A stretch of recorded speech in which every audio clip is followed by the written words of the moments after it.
Thank you for being here today. My name is Jason Simmons, the chairman of the North Carolina Republican Party. 3 weeks ago, when we had thought about coming here to Charlotte at the primaries yesterday, we weren't convinced that anybody would come and cover our press conference. But with the horrific events of August 22nd, with the senseless death of Irina, we are saddened to have to come here today to talk about the failures, the ongoing failures of Charlotte leadership and the Democrat policies that allowed that senseless and horrific murder to occur. You're going to hear from a number of our leaders, our elected officials and candidates today, and how they will be a restorative system to making sure Charlotte no longer is plagued with the crime rates that continue to climb year over year over year. Let's be very clear. Crime is a choice, and Democrats have chosen to side with criminals. Their policies of appeasement, their weak on crime policies, their open door and revolving door policies in our criminal justice system and jails have allowed murderers back on the streets time and time again. We see it not just here in Charlotte, but we see crime gripping every one of our major cities across North Carolina, which is also a national epidemic that President Trump is attempting to tackle. We see here in Charlotte the episode that occurred on August 22nd and the senseless and monstrous act of murder that took place on Irina. Our heart breaks for her. It breaks for her family. But her death is one of 100 plus that happen every year here in Charlotte. Hers is an indicative of what happens in Charlotte when you allow crime to run rampant, when you allow crime to go unchecked, when you allow law and order to be set aside for appeasement to those criminals that perpetuate these crimes. It is time to ensure law and order and public safety are the priority of our elected officials, to ensure that our streets can be a safe place to walk, to ensure that people can move about without fear, without worrying about their own safety. As we see what took place, this is also indicative of, like I said, what's transpired across our state under the failed leadership of Roy Cooper as Attorney General and as Governor, where he perpetuated these policies through his task force that allowed over 3,500 individuals to be released, violent criminals back on the streets, the largest such in our state's history. Also supported by Josh Stein and Anita Earls as they helped champion his task force for these causes. It is time to end these movements of appeasement to criminals and to ensure that we have public safety and making sure that our folks across North Carolina and especially here on the streets of Charlotte can feel safe again. Thank you for being with us today. Thank you for covering this. But again, this is one of 100 murders that will have occurred this year, the year before that, and the year before that. Enough is enough. We look forward to hearing from our elected officials and candidates. Next, you'll hear from our county party chairman, Kyle Kirby, chairman of the Mecklenburg GOP. Kyle?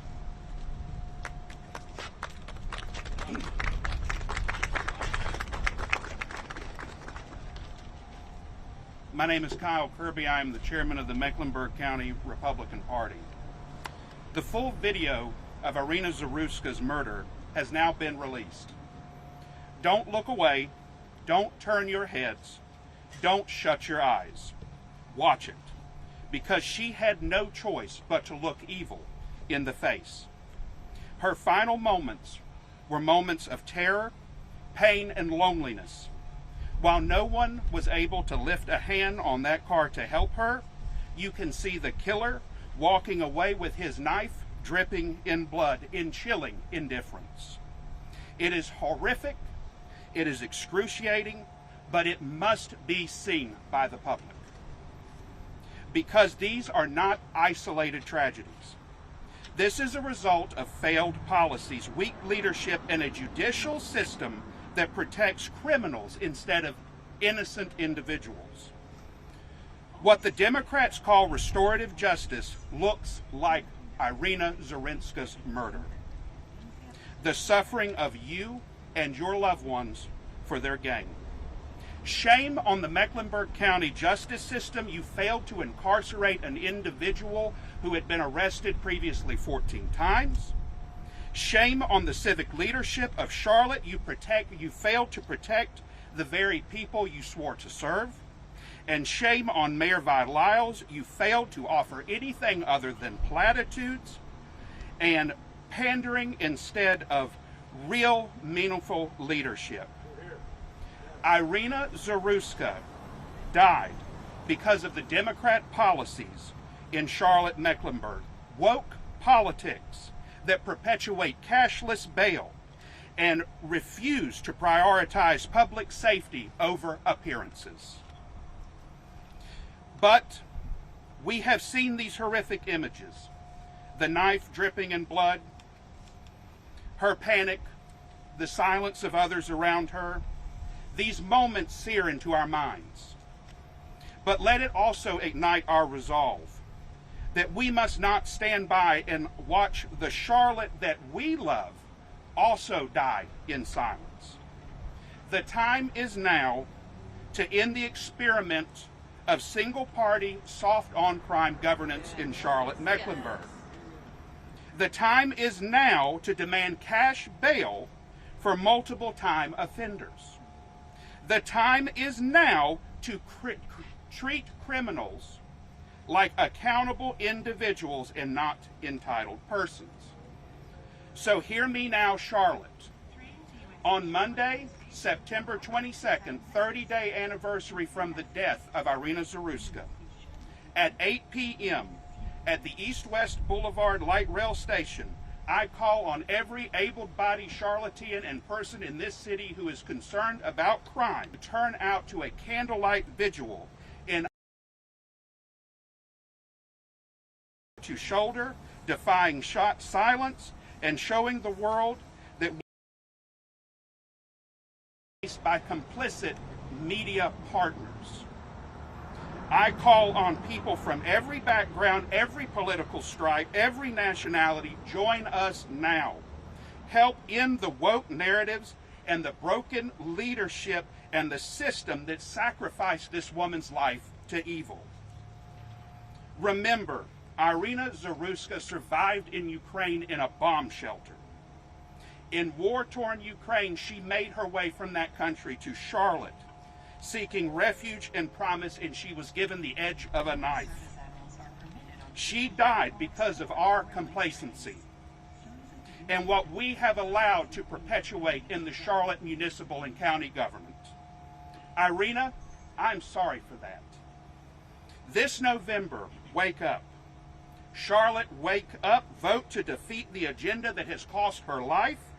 Vote to restore safety.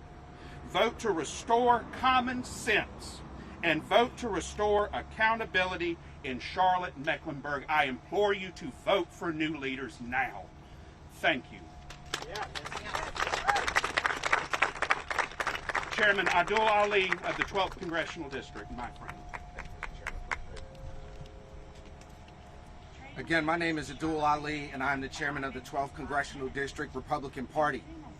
What happened to Irina Zarutska is an absolute disgrace, a total failure of leadership here in Charlotte. A young woman comes to this country for the American dream only to be murdered in pursuit of that dream by a career criminal. Make no mistake, a career criminal who should have never been out on our streets. This is, ladies and gentlemen, was 100% preventable. This did not have to happen in our city. But this is what happens when you have weak, incompetent, and feckless leadership. The suspect, DeCarlos Brown, violent criminal, history of robbery with a deadly weapon, was let back on our streets. And why, you ask, was he let back on our streets? Because Mayor Vi Lyles and Teresa Stokes an unelected magistrate care more about their leftist ideology than they do about the safety of the people taking the light rail. Under Vi Lyles' watch, crime has exploded. Make no mistake. Hundreds of murders in our city. Make no mistake about it. And in fact, while crime is spiraling out of control, what do the Democrats want to do? They want to spend millions and billions of dollars on their pet projects. Another $3 million being proposed for another nightclub in Charlotte with your taxpayer dollars. Absolutely ridiculous. And on top of that, a massive bond referendum. Thank God for Dave Boliak coming to audit the city of Charlotte. While Vi Lyles and the justice system here in Mecklenburg are not taking action, I'll tell you who is taking action. President Trump is taking action. He's restoring law and order across this nation. He's putting the victims like Irina first. He's supporting our police, securing our borders, and keeping violent criminals where they belong, which is behind bars. Meanwhile, where's our congressional representative? Where's Alma Adams at in all of this? She's silent. She didn't say a word about this until Donald Trump said it first. And why didn't she say a word about it? Because she cares more about retaining what she calls her seat than she does about protecting the people of this district. And my message to Alma Adams is that seat doesn't belong to you, it belongs to the people of this district. Folks, we have criminals running our streets. We have young people with nothing to do, running around with firearms. Property crime is out of control in this district. And we need leaders who will stand with our citizens, leaders who will back the blue, secure our streets, and put the safety of the people of Charlotte first. Irina's death did not have to happen. It's time that we demand better, it's time that we vote for better, and it's time that we hold Vi Lyles and Alma Adams accountable. Next up, I'd like to introduce our candidate for mayor of Charlotte, Terry Donovan. Hello, I'm Terry Donovan. What happened to Irina Zarutska is a heartbreaking tragedy that is shaking the city to the core. Is this the city we want to live in? Let's call it what it is. This was a hate crime. Irina was a wonderful, beautiful, and innocent 23-year-old who recently moved to Charlotte from Ukraine for a chance at a safer life, for a new beginning. And tragically, she sat in front of the wrong career criminal on her way home on the light rail, on her way home from her job at a pizzeria. This was a preventable crime. He had been arrested 14 times. Enough is enough. This needs to serve as a wake-up call for our city. We all demand change. We deserve better. The reality is that the people of Charlotte no longer feel safe in their own neighborhoods. With over 17,000 property crimes in the first half of this year, 8,000 vehicle larcenies and theft, and an average of 4 violent crimes per day. This is no longer a matter of voting red or voting blue. This is a matter of voting for common sense. We all have to unite, and we have to have new leadership in Charlotte. We all deserve to feel safe in our neighborhoods. We cannot keep electing the same career politicians who can't even enforce the most basic items, such as transit fares. We don't deserve change. We don't just deserve change, we demand change. Thank you. And I would like to introduce James Bowers next.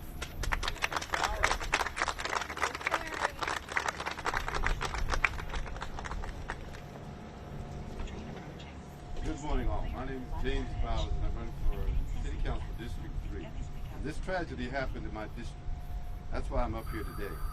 Charlotte is a great city, with a history immersed with all the pains of industrialization and its desire to outreach to immigrants and dreamers, nationally and internationally, who are looking for a future and an opportunity.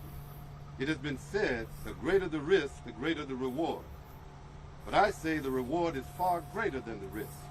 Even when there seems to be no victory, God turns things upon its head and shows us who's in charge. Charlotte has been my home now for almost 40 years, but today I feel as though Charlotte has turned into a hidden war zone. Our nation and city just a few weeks ago experienced a tragedy. An evil spectacle presented its ugly head to our once family-centered community. And now enough is enough. I've had enough of those leaders who pacify these horrible acts and pretend this isn't what it is. It is and was wicked and not the Charlotte we deserve. Irina Zarutska was one of God's creation, and just like you and me, she deserved to live her life without thinking that my leaders don't have my back. But it's not what happened to Irina only. It's time after time, again, where violence, gangs, low police morale have been weighted against the people who don't feel safe in their neighborhoods or on the streets. And I'm not going to just sit back and watch it happen if I have anything to do with it. We're standing up today in solidarity against this evil spirit which plagues our city, its people, and works against those ordinary and less talked about ideals like safe streets, safe neighborhoods, and a safe ride on public transportation. Is anyone getting the message? It's past time for a change in leadership in Charlotte, and today is a clarion call for all of Charlotte to stand up and say, enough is enough.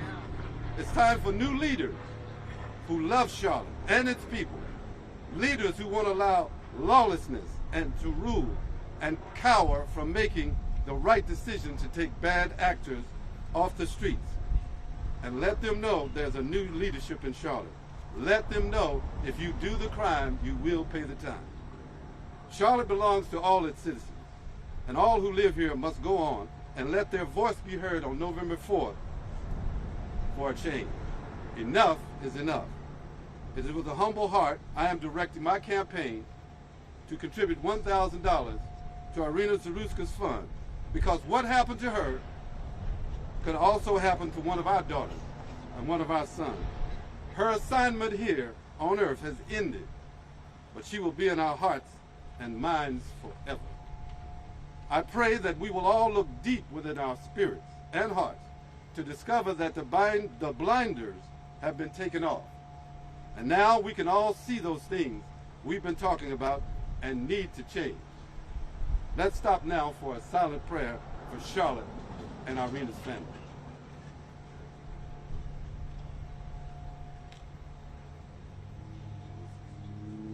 Amen.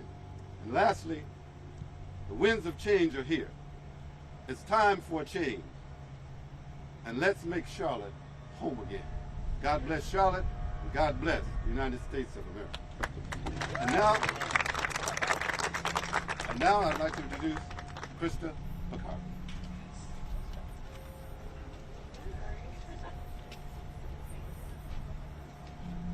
Good morning. The first City Council Democrat just had a press conference this morning, and he did so 3 weeks too late. It was a message of now is the time to take action. The citizens of Charlotte are asking, where has the action been? Some of our council members have been on council for over 10 years, and they are failing our citizens and they are failing our city. The voters of Charlotte are now awake. I'm asking what has prevented them from taking action for 10 years, and then I need the voters of Charlotte to ask, why should they trust that they are actually going to take action now? They had the opportunity and they have not done so. It is a time for change in Charlotte, and I hope that the voters have woken up. I want to thank the police officers in our city for doing their job. They are putting their lives on the line every single day to protect us. It is now time for our leaders to step up and do theirs. Thank you for taking this time to do this. It is important, and I hope the voters of Charlotte will wake up and understand that new leadership is on the horizon, and it's needed now more than ever.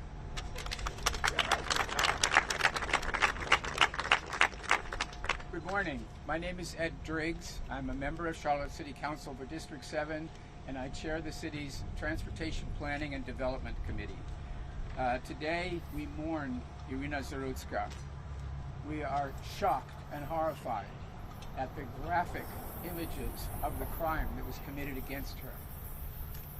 This crime is particularly heinous because she was an innocent, defenseless young woman, because she came here from Ukraine, a country that is heroically fighting our enemy Russia and has discredited them as a superpower. Because her assailant was a mentally ill, prior arrestee, had been in the system. How could all of this happen? We are shocked, horrified. We are also angry. Yes. We are angry. Yes. We are all angry. Not just Republicans, all of us. To have something like this happen in our city is an insult to everybody who lives here. So the only good news, I guess, to come out of it, I mean, I will emphasize the fact you cannot have quality of life in a city where you're not safe. So, or a prison, or where they should be, but they cannot be out in circulation. Yes. All of these prior offenders, and again, people with mental disturbance who have demonstrated a propensity for violent crime, they need to be taken out of circulation. The only good news I can say to come out of this is it has galvanized some action. So the city of Charlotte, for example, is calling in off-duty police officers and increasing manpower. CATS has increased its security efforts, has tripled in the last couple of years its budget for security. There is now a huge amount of focus on these issues. We will, in the future, in the next weeks, we will see people on bikes and UTVs patrolling and on call, available to intervene in dangerous situations. And going down the road, if we're able to proceed with our mobility plan, the new authority is going to have its own police force. It's going to be a whole different security situation on public transportation if we get the resources and are able to proceed with our plan.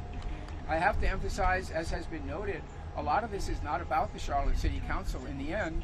And as a 12-year council member and one of 2 Republicans that whole time, I have advocated for more funding for police. I have advocated for tougher enforcement, more aggressive enforcement. But now we have an opportunity. I think everybody is paying attention. The country is paying attention. So we do mourn Irina today. All I can say is if the result of her death is that there is a heightened awareness of safety and more steps are taken to keep us safe, she will not have died in vain. Thank you. The next speaker will be Edwin Peacock, my council colleague.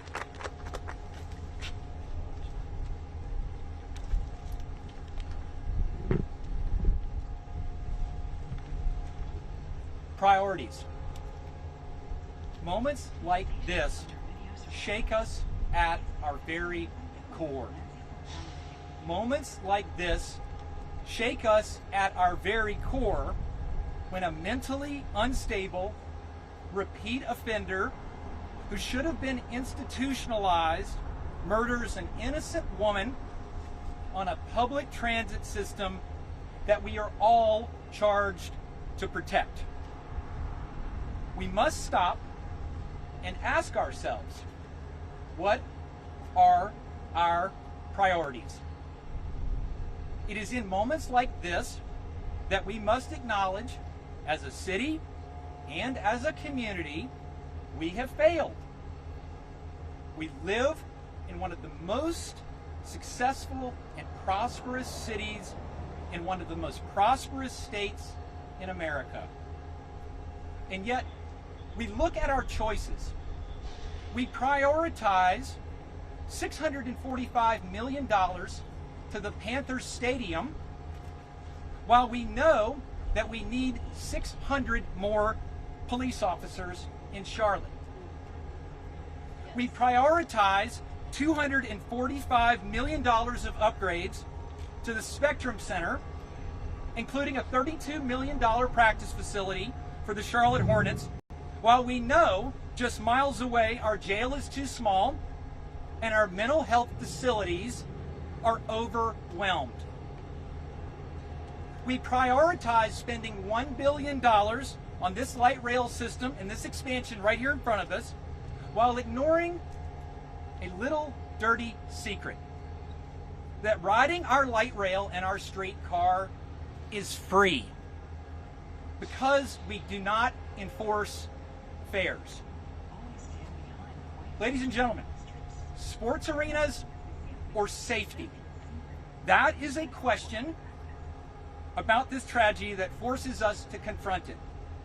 Since the tragedy, I have called for 2 immediate actions.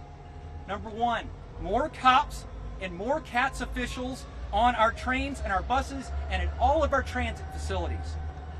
We have 48 trains, ladies and gentlemen. This is not impossible. Fair enforcement. If you do not pay, you do not ride. The integrity of our system depends on it. But folks, this is not just about transit. It is about public safety in every corner of our city. This is why I'm calling for a citywide collaborative bringing together city and county government, police, fire, sheriff, nonprofits, service providers, business leaders to create a Charlotte-Mecklenburg Public Safety Alliance. I am asking for the Foundation for the Carolinas to convene and to lead this initiative and assure its success and its effectiveness. Why? Because this is the very organization, ladies and gentlemen, that rallied and convened our community when Charlotte found out that we were ranked 50th out of 50th for economic mobility. I served on that board for 3 years, and it's through their leadership that Leading On Opportunity Council was created. And within 8 years, we've moved from 50th to 38th. We have proved that progress is possible. I am specifically asking for Foundation for the Carolinas to gather the Charlotte Executive Leadership Council to establish the framework for an initiative for the collective corporate leadership and financial capacity to help our community at this time. Our goal is not to point fingers. It is not to write another report that gathers dust. Our goal is to find solutions, to bring the full weight of the community together, to fund, to support, and to implement a plan that will work, just like we did with the Leading On Opportunity Council. I want to thank all of my candidates behind me who gathered and who have shown the courage it takes to run and the willingness to serve. I think you realize now you do have a choice on November 4th. Mr. President, thank you for bringing this tragedy to our attention and our nation. Mr. President, work with Charlotte and our leaders and help us to become the safest city in the United States of America. And Mr. President, thank you for reminding us that a safe Charlotte is a strong Charlotte. Thank you.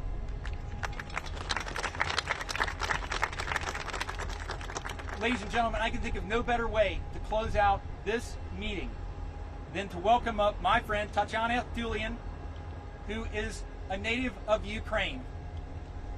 She immigrated here legally from Crimea. She is also a member of Opera Carolina. We'd like to ask her, and we'd like for you to join with us in singing our nation's national anthem.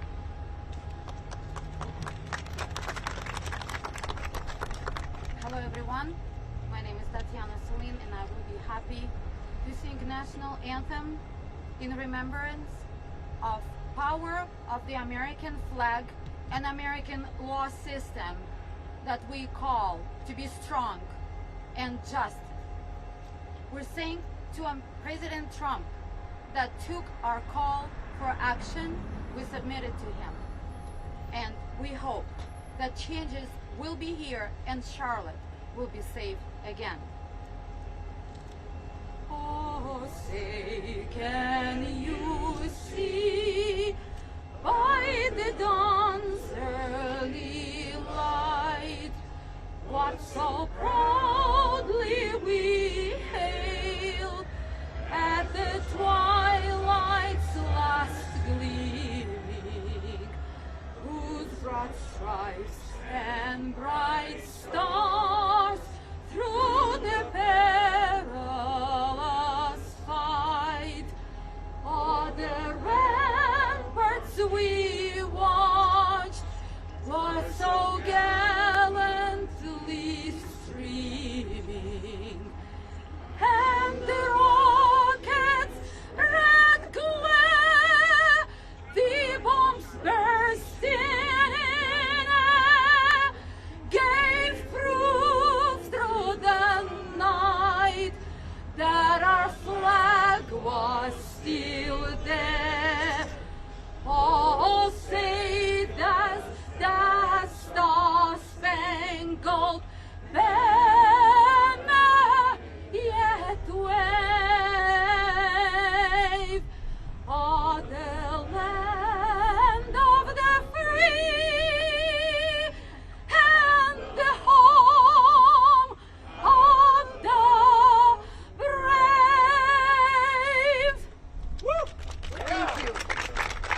Irina Zaruska's life was taken too early.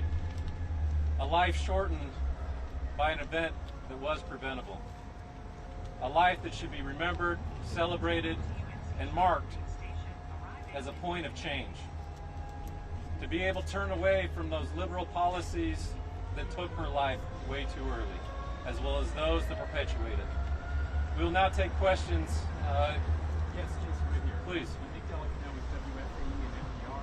So I've heard a lot of speakers today blame Mayor Lyles and Democrats for being soft on crime. Can you name a specific city or county policy that led to Mr. Brown being free on August 22nd? Yeah, we continue to see the policies of cashless bail, where you continue to see policies that allow a revolving door within our courts and within our judicial system to occur, to allow individuals like Mr. Brown to perpetuate the crimes that he did. Yes, Next but question. isn't bail policy set by state law? And as we heard yesterday from Speaker Hall, they are in the process of the General Assembly reviewing all these laws that would allow individuals like Mr. Brown to be back on the streets, and we look forward to the General Assembly coming back. Yes, sir.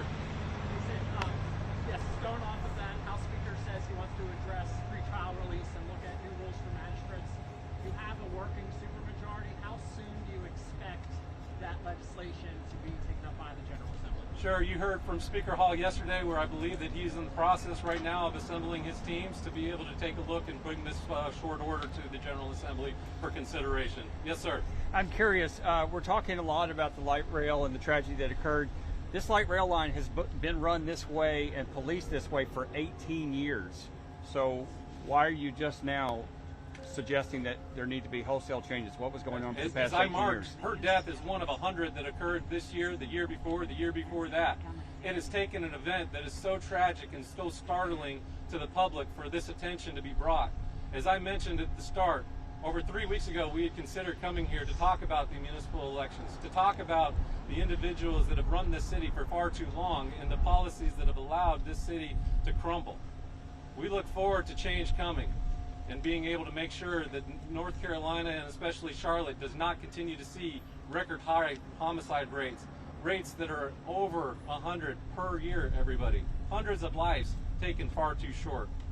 Next question. Chairman, yes. I know speakers have highlighted Mr. Brown's long criminal record, but the night of the stabbing, he was facing a non-violent misdemeanor and had been ordered to undergo a mental health evaluation. Are you saying that judges should detain people indefinitely based on past crimes rather than current charges? You saw with the criminal charges as well as what did not take place in many of the documents that we are continuing to see, and will allow DOJ as well as the state system of the judicial system to play this out. But it does appear that this is an individual that should have received far more attention than he received to be put back on the streets.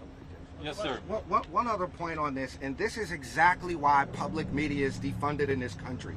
Instead of talking about why a person who was robbed people, who physically harmed people was locked up, we want to wonder about the past and what he was out on now. This young man murdered somebody, plain and simple.